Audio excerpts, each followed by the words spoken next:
Welcome back, and now for the news in detail. Boris Johnson will take office as the UK's Prime Minister today, following an audience with Queen Elizabeth.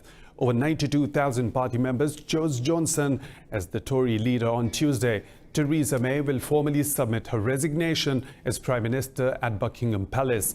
The new Conservative leader will address the nation for the first time outside 10 Downing Street. Johnson is expected to announce senior cabinet posts, including Chancellor of the Exchequer and Home Secretary. The new Tory leader said that his diverse top team will reflect a modern Britain. Meanwhile, the EU has warned Johnson of challenging times, saying the Brexit deal will not be renegotiated. China says the US is undermining global strategic stability by selling arms to Taiwan. In a white paper, Chinese Defense Ministry said separatist forces pose gravest threat to peace in Taiwan Strait. It said Beijing will pursue a policy that is defensive in nature but will use force in Taiwan if necessary. Earlier, the US State Department approved over $2 billion in arms sales to Taiwan. The white paper also said China will complete the modernization of its military by 2035. It said China has reduced army personnel by 300,000 to keep the total active force at 2 million. The paper said growing hegemonism, unilateralism, and constant regional conflicts are disturbing international security. Earlier, China had accused US officials of purporting violent protests in Hong Kong and advised them to remove their hands from the territory. Chinese Foreign Ministry spokeswoman Hua Shunyin said US should stop sending wrong signals through illegal acts in the region.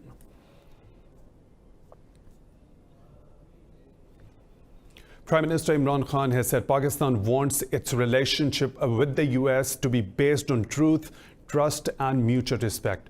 Khan is on his way back to Pakistan after completing a successful 3-day visit to Washington. The Pakistani Prime Minister met Secretary of State Mike Pompeo for discussions on regional security. During delegation-level talks, the two countries agreed on a follow-up mechanism to implement the decisions taken during Khan's visit. In a meeting with House Speaker Nancy Pelosi, Prime Minister Khan said the purpose of his visit was to change Americans' perception about Pakistan. On Tuesday, Prime Minister Khan gave a keynote address at a leading Washington think tank. He emphasized that Islamabad's ties with Washington must be based on mutual trust. Army Chief General Qamar Javed Bajwa says Pakistan wants a relationship with the US based on mutual respect, trust and shared values. Meeting with the US Secretary of State Mike Pompeo, Bajwa said an Afghan-led, Afghan-owned solution is crucial for peace in Afghanistan. Earlier, Bajwa was received by Chairman of the US Joint Chiefs, General Joseph Dunford, at the Pentagon. He also met Defense Secretary Richard Spencer and US Army Chief General Mark Milley. In the meetings, General Bajwa discussed regional security and bilateral military cooperation with America's top brass. The State Department and Pentagon expressed appreciation for Pakistan's efforts against terrorism and its initiative for regional peace.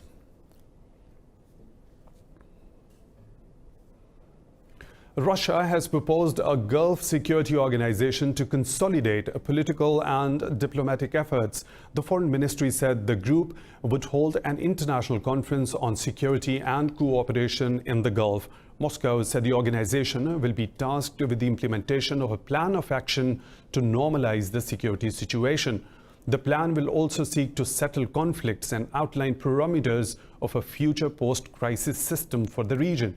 Meanwhile, France, Italy and Denmark have announced their support for Britain's Hormuz naval mission.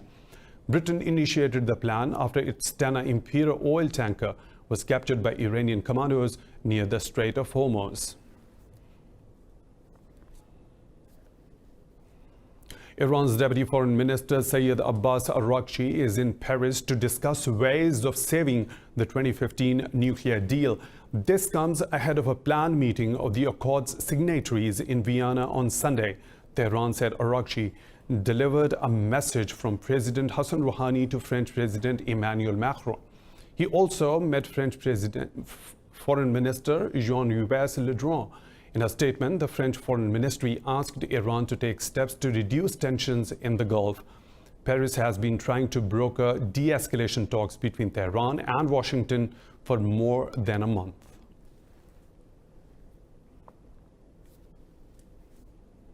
The UN says the war in Yemen can be stopped because the warring sides still support a peace deal brokered in Stockholm last December. The 4-year war between Yemen government and Houthi rebels has killed tens of thousands and left millions on the brink of famine. UN envoy Martin Griffiths said both the parties want a political solution. He added there was no military solution to the problem. He said the warring sides remain committed to all aspects of the Stockholm Agreement. The international community has also supported the agreement. Griffiths said talks have made progress, but several issues remain unresolved, including port revenue and local security.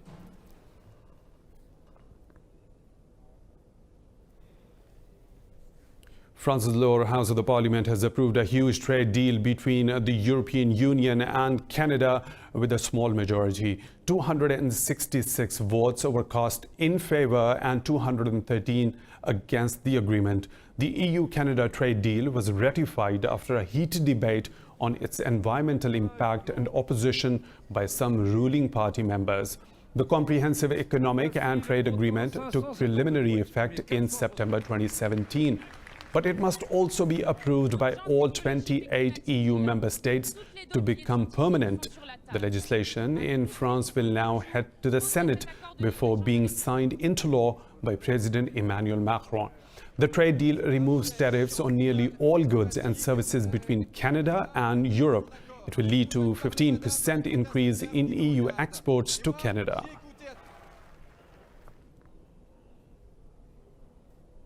Moving on to Mexico, which says it will not hold further discussions with Washington over a safe third country status for asylum seekers.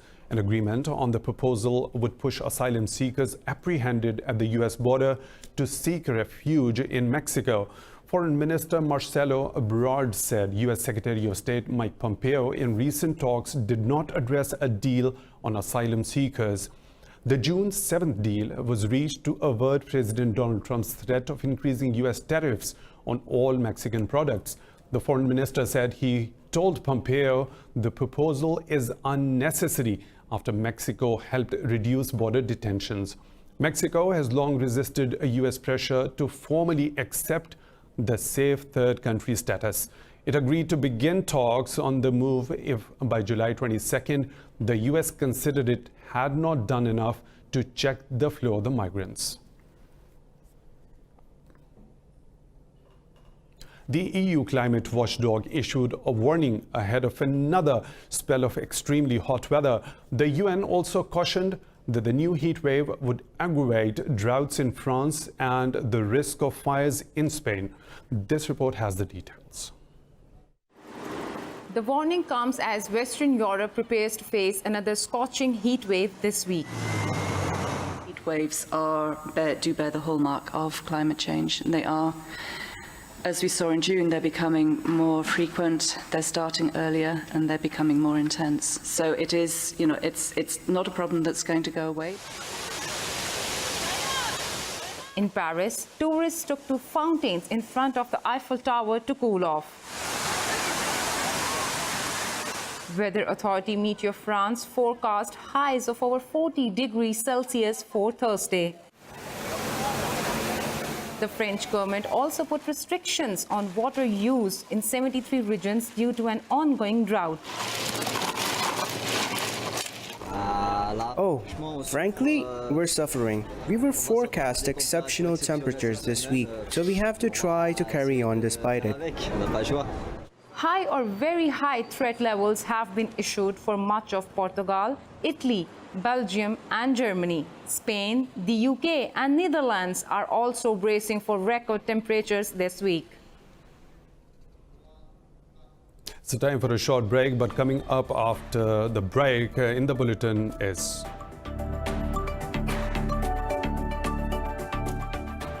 In Morocco, the 6th annual Sabga Baga festival is underway in Casablanca. And Australia's Caleb Ewan has won the 16th stage of Tour de France.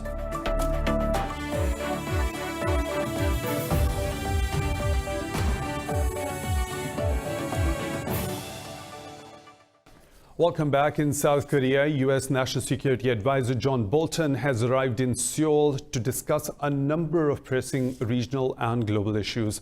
This comes after Russia and China's first joint air patrol unsettled U.S. allies in the region. Bolton met South Korea's Defense Minister Jong Kung-do amid escalating regional tensions. During the meeting, the two sides discussed stalled nuclear talks with North Korea and regional airspace dispute. The ongoing trade dispute between Seoul and Tokyo over wartime forced labor was also discussed. Bolton will also meet National Security Chief Chung Eui-yong and Foreign Minister Kang Kwong-woo later in the day. A rare footage of Brazil's uncontacted Awa Amazon tribe has emerged. Awa is one of the world's most threatened tribes, a community that wishes to remain isolated in the forest. The video was recorded by neighboring Guajara tribe to raise awareness about the Awa's plight. The footage shows a man holding a large knife looking towards the person filming it. The video also indicates presence of other tribesmen. It is being forced to move due to the presence of illegal loggers, miners, and drug traffickers in their territory.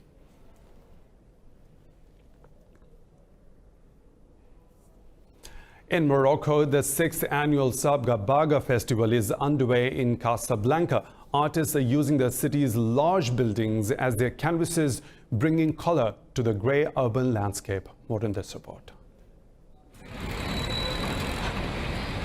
The Sabga Baga Festival has been held every year since 2013. Its aim is to sensitize people of Casablanca to art.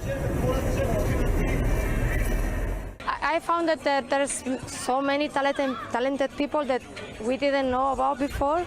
That is amazing. It's amazing to see how they create, how they work on their style, how they construct the letters and construct with the colors. It's just amazing. We are very happy, very surprised. Artists from all over the world have flocked to the city. Activities include a skill exchange workshop and a graffiti competition. Events like these now exist, such as Paha Baha. The Boulevard organizers did very good work. It's not just about organizing a festival, but they invite famous artists that we only see on the internet. I'm very honored to be invited and to represent Morocco, as I'm the only Moroccan in the 2019 edition. The festival creates opportunities for the young, unknown artists. Most of the art showcased has a modern twist and takes on contemporary ideas.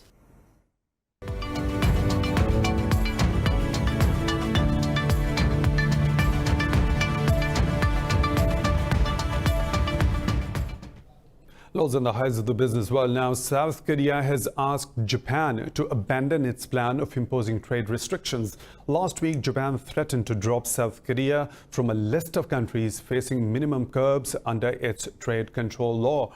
Industry Minister Song Yeon-mo said South Korea's removal from Japan's trading white list is against international norms. He called on Japan to remove recently imposed curbs on tech exports to South Korea. He said further Japanese trade restrictions will undermine its economic and security partnership with South Korea.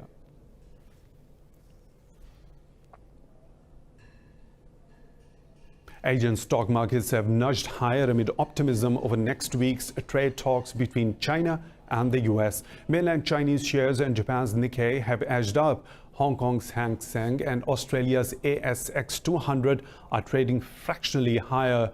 But in South Korea, the Kospi has returned to negative territory because of rising trade tensions with Japan.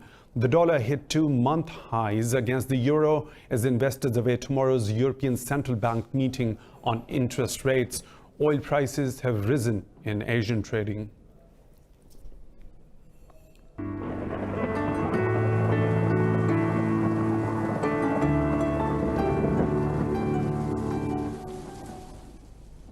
And now the weather situation from around the globe.